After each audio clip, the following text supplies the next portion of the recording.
nuevas, dos son reformas de leyes. Destaca así lo que tiene que ver con la reforma al ticket de alimentación y la posibilidad o el estudio que se va a hacer para incluir a los pensionados en este instrumento legal. ¿Hay capacidad financiera en Venezuela para ello, diputado? Bueno, en primer lugar, si se está anunciando es porque eso ya ha sido evaluado, estudiado y se va a introducir, se va a incorporar en la planificación.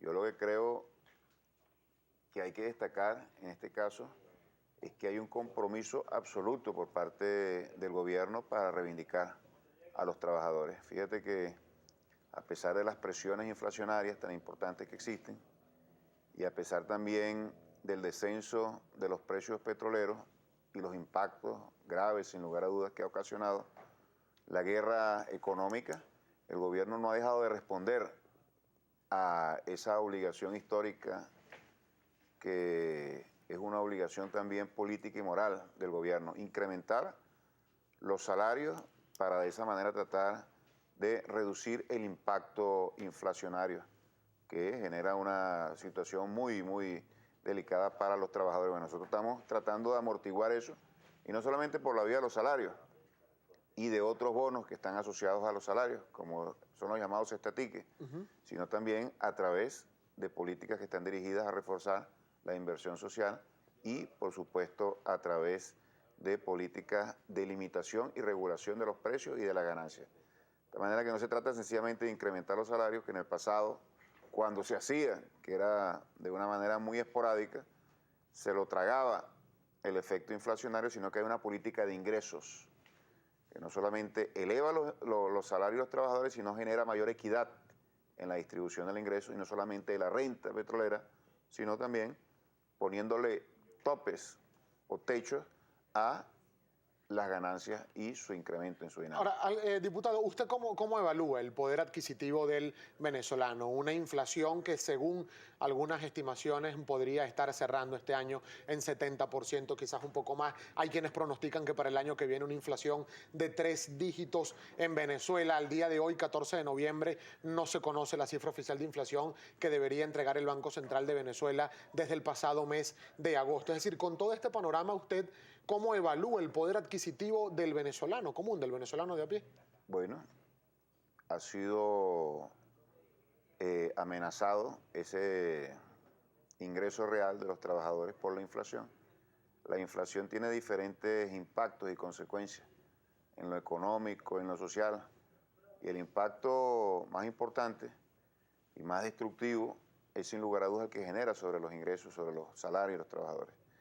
Ahí hemos podido defender esos salarios, no solamente el salario que recibe directamente el trabajador, sino el salario indirecto, el que percibe a través de las erogaciones, de las inversiones que realiza el Estado venezolano. Nosotros no estamos satisfechos con la inflación.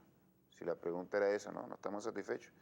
Hay una perspectiva de cerrar el año en aproximadamente 60% de inflación, ojalá sea un poco menos, pero por supuesto, no solamente podemos decir cuánto será la inflación, sino las causas de la inflación también. El pueblo debe evaluar cuál es la calidad y la eficiencia de las políticas públicas, pero también cómo actúan los factores que de una u otra manera propulsan la inflación en Venezuela. Y el principal motor de la inflación en Venezuela, no tiene lugar a dudas, es la especulación, una especulación desbordada. La inflación es el incremento de los precios en términos generales, y tú sabes que los precios se componen de los costos de producción y las ganancias. Bueno, tenemos aquí en Venezuela una situación absolutamente irracional e insólita. Las mayores tasas de ganancia de todo el planeta, sin que los empresarios inviertan y mucho menos compitan. Una economía cerrada que le da todas las condiciones. Es decir, una condición parasitaria. Ahora, pero diputado... Para terminar la idea, sí. una situación parasitaria. No compiten, no invierten, pero tienen las mayores ganancias. Si el componente de la ganancia aumenta de esa manera desorbitada, en el precio, por supuesto que los precios también van a aumentar. Ahí está contemplado el principal motor de la inflación en Venezuela. Y el gobierno, precisamente, no otro ente, el gobierno, este gobierno revolucionario, hace todo lo que está a su alcance bajo las peores y más difíciles condiciones para resguardar el salario de los venezolanos. ¿Cuál es el escenario ideal?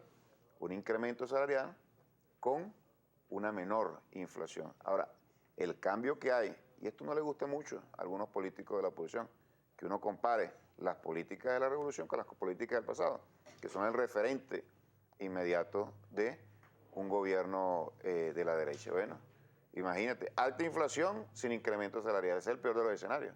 Eso genera pobreza, eso genera miseria. Y nosotros tenemos alta inflación, que no nos gusta, estamos luchando contra ellas con una política salarial que defiende los ingresos de los trabajadores. ¿En qué se traduce eso? En indicadores sociales, donde no se han venido deteriorando las condiciones de Ahora, vida de la diputado, población. pero ¿qué ha fallado? Porque, por ejemplo, en el país hay una ley que establece 30% de tope de ganancia para el sector empresarial, para el sector comercial. Recientemente la implementación del precio justo de venta al público. Hay también fiscalizaciones constantes por parte de la Superintendencia de los Derechos Económicos. ¿Qué está fallando? ¿Qué pasa que no se termina de controlar la inflación? Sectores empresariales, por ejemplo, hablan acerca del tema cambiario en Venezuela, 4 tipos de cambio, el costo de reposición que cada vez se hace muchísimo más elevado. Mira, aquí hay una situación estructural. Tenemos una economía que hemos heredado del pasado, que se comenzó a configurar en los años 40 y 50 del siglo pasado, una economía dependiente del exterior. Eso que hablan de que la economía es dependiente, eso es viejo. Eso es viejo, hay que leer un poquito de historia económica del país para observar la enorme dependencia de esta economía del petróleo y las importaciones. Siempre ha sido así. También hay una situación de parasitismo tremendo.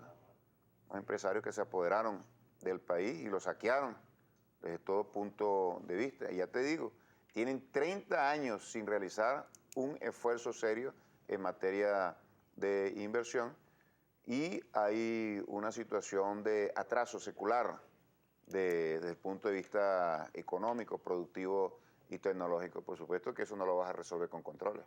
Con controles vas a impedir que los efectos sean nocivos o se magnifiquen. La única manera de superar esta situación es instalando un nuevo modelo productivo.